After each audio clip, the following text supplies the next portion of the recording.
ಧಾರವಾಡದ ಕುಂದಗೋಳದಲ್ಲಿಂದು ಏರ್ಪಡಿಸಿದ್ದ ಕೇಂದ್ರ ಸಂವಹನ ಇಲಾಖೆ, ಜಿಲ್ಲಾ ವಾರ್ತಾ ಮತ್ತು ಪ್ರಸಾರ ಸಚಿವಾಲಯದ ಸಹಯೋಗದಲ್ಲಿ ನಡೆದ ಪೋಷಣ್ ಅಭಿಯಾನ, ಸ್ವಸ್ಥ ನಾರಿ ಸಶಕ್ತ ಭಾರತ ಅಭಿಯಾನ ಹಾಗೂ ಕೇಂದ್ರ ಸರ್ಕಾರದ ವಿವಿಧ ಯೋಜನೆಗಳ ಕುರಿತ ಜಾಗೃತಿ ಕಾರ್ಯಕ್ರಮಕ್ಕೆ ಶಾಸಕ ಎಂಆರ್ ಪಾಟೀಲ್ ಚಾಲನೆ ನೀಡಿದರು. ಈ ವೇಳೆ ಕೇಂದ್ರ ಸಂವಹನ ಇಲಾಖೆಯ ಧಾರವಾಡ ಸಂಯೋಜಕ ಮುರಳೀಧರ್, ಶಿಶು ಅಭಿವೃದ್ಧಿ ಯೋಜನಾಧಿಕಾರಿ ಉಮಾ ಬಳ್ಳೊಳ್ಳಿ ಸೇರಿದಂತೆ ಮತ್ತಿತರರು ಉಪಸ್ಥಿತರಿದ್ದರು. ಕಾರ್ಯಕ್ರಮದಲ್ಲಿ ಶ್ರಮದಾನ, ತಾಯಿ ಹೆಸರಿನಲ್ಲಿ 1 ಗಿಡ ನೆಡುವ ಅಭಿಯಾನ, ಆಯುಷ್ಮಾನ್ ಕಾರ್ಡುಗಳ ಮಾಹಿತಿ, ಆರೋಗ್ಯ ತಪಾಸಣೆ, ಆರ್ಥಿಕ ಸಾಕ್ಷರತಾ ಕಾರ್ಯಕ್ರಮಗಳನ್ನು ಆಯೋಜಿಸಲಾಗಿತ್ತು. ಇದೇ ವೇಳೆ ಮಕ್ಕಳಿಗೆ ಅನ್ನಪ್ರಾಶನ ಮಾಡಲಾಯಿತು.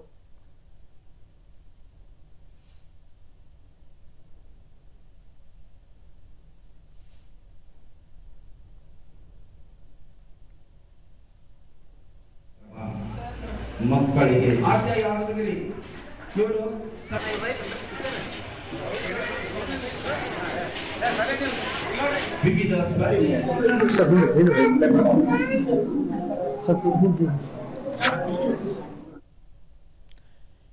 ಬಳಿಕ ಎಂಆರ್ ಪಾಟೀಲ, ದೇಶಾದ್ಯಂತ ನಡೆಯುತ್ತಿರುವ ಈ ಅಭಿಯಾನವು ಆರೋಗ್ಯಕರ ಹಾಗೂ ಸಶಕ್ತ ಭಾರತ ನಿರ್ಮಾಣಕ್ಕೆ ಸಹಕಾರಿಯಾಗಿದೆ ಎಂದರು.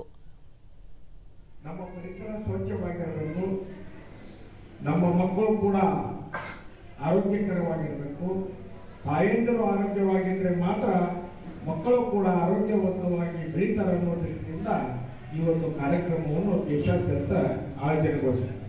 ಕಾಲಕ್ಕೆ ದೂರದರ್ಶನದೊಂದಿಗೆ ಎಂಆರ್ ಪಾಟೀಲ್, ಮಹಿಳೆಯರು ಆರೋಗ್ಯವಾಗಿದ್ದರೆ ಇಡೀ ಪರಿವಾರವೇ ಆರೋಗ್ಯವಾಗಿರುತ್ತದೆ.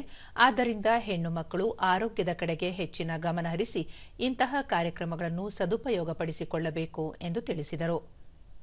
18 ವರ್ಷ ಆದ್ಮೇಲೂ ಕೂಡ ಎಲ್ಲ ಶಾಲೆ ಕಾಲೇಜುಗಳಲ್ಲೂ ಕೂಡ ಅದಕ್ಕೆ ಬೇಕಾದಂತ ವಸ್ತುಗಳನ್ನು ಅಲ್ಲಿ ವಿತರಿಸ್ತಾ ಇದ್ದಾರೆ. ಅದರ ಸದುಪಯೋಗ ಕೂಡ ಆಗಲಿ ಅನ್ನುವಂಥ ವಿಚಾರದೊಳಗೆ ಕೇಂದ್ರ ಸರ್ಕಾರ ಈ ಅಭಿಯಾನವನ್ನು ಮಾಡಿದೆ. ಇದು ಯಶಸ್ವಿಯಾಗಿ ಎಲ್ಲರಿಗೂ ಜಾಗೃತವಾಗುವಂಥ ಕಾರ್ಯಕ್ರಮ. ಫಲಾನುಭವಿ ಅಂಜಲಿ, ಅಂಗನವಾಡಿಯಿಂದ ನೀಡುವ ಪೌಷ್ಟಿಕ ಆಹಾರವನ್ನು ಮಕ್ಕಳಿಗೆ ನೀಡುತ್ತಿರುವುದರಿಂದ ಅವರ ಆರೋಗ್ಯ ಸುಧಾರಣೆಗೆ ಸಹಾಯವಾಗಿದೆ ಎಂದರು.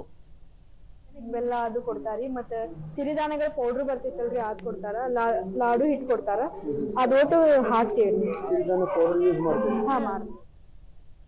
ಹುಲಿಗೆಮ್ಮ, ಹಣ್ಣು ಹಂಪಲು ಒಣ ಹಣ್ಣು ಖರೀದಿಗೆ ಯೋಜನೆಯ ಹಣ ನೆರವಾಗುತ್ತಿದೆ ಎಂದು ಹೇಳಿದರು. ಅರ್ಜಿ ಹಾಕಿದ್ವಿ 3,000 ರೂಪಾಯಿ. ನಮ್ಗೆ ಹಣ್ಣು ಹಂಪಲು ತಗೊಳಕ, ಡ್ರೈ ಫ್ರೂಟ್ಸ್ ಎಲ್ಲ ತಗೊಳಕ ಭಾಳ ಹೆಲ್ಪ್ ಆಗೈತಿ. ಸುಮಾ, ಕೇಂದ್ರ ಸರ್ಕಾರದ ಯೋಜನೆಗಳಿಂದ ಅನುಕೂಲವಾಗಿದ್ದು ಆರ್ಥಿಕ ಸಹಾಯವೂ ದೊರೆಯುತ್ತಿದೆ ಎಂದರು. ಅಂಗನವಾಡಿ ಒಳಗೆ ಬರೋ ದುಡ್ಲಿಂದ ನಾವು ಹಣ್ಣು ಹಂಪಲು ತಗೊಳ್ತಿದ್ದೇವೆ, ನಮ್ಗೆ ಉಪಯೋಗ ಆಗೈತಿ. ಉಮಾ ಬಳ್ಳೊಳ್ಳಿ, ಪೋಷಣ್ ಅಭಿಯಾನದಡಿ ಕುಂದಗೋಳ ವ್ಯಾಪ್ತಿಯಲ್ಲಿ 10,556 ಫಲಾನುಭವಿಗಳಿದ್ದಾರೆ. ಅಪೌಷ್ಟಿಕತೆ ಹೋಗಲಾಡಿಸುವುದು, ಮಕ್ಕಳ ಕುಂಠಿತ ಬೆಳವಣಿಗೆ ನಿವಾರಣೆ, ರಕ್ತಹೀನತೆ ನಿವಾರಣೆ ಈ ಅಭಿಯಾನದ ಪ್ರಮುಖ ಉದ್ದೇಶವಾಗಿದೆ ಎಂದು ಹೇಳಿದರು. ಮಕ್ಕಳನ್ನ ಮತ್ತು ಸಶಕ್ತ ನಾರಿಯರನ್ನ ದೇಶಕ್ಕೆ ಕೊಡುಗೆಯಾಗಿ ಕೊಡೋದು ಇದು ಒಂದು ಈ ಪೋಷಣ್ ಅಭಿಯಾನ ಕಾರ್ಯಕ್ರಮದ ಒಂದು ಮೂಲ ಉದ್ದೇಶವಾಗಿದೆ. ಮುರಳೀಧರ್, ಕೇಂದ್ರ ಸರ್ಕಾರದ ಯೋಜನೆಗಳ ಕುರಿತು ಮಾಹಿತಿ ಒದಗಿಸಲಾಗಿದೆ. ಪ್ರಮುಖವಾಗಿ ಪೌಷ್ಟಿಕ ಆಹಾರದ ಬಗ್ಗೆ ಅರಿವು ಮೂಡಿಸಲಾಗುತ್ತಿದೆ ಎಂದು ಹೇಳಿದರು.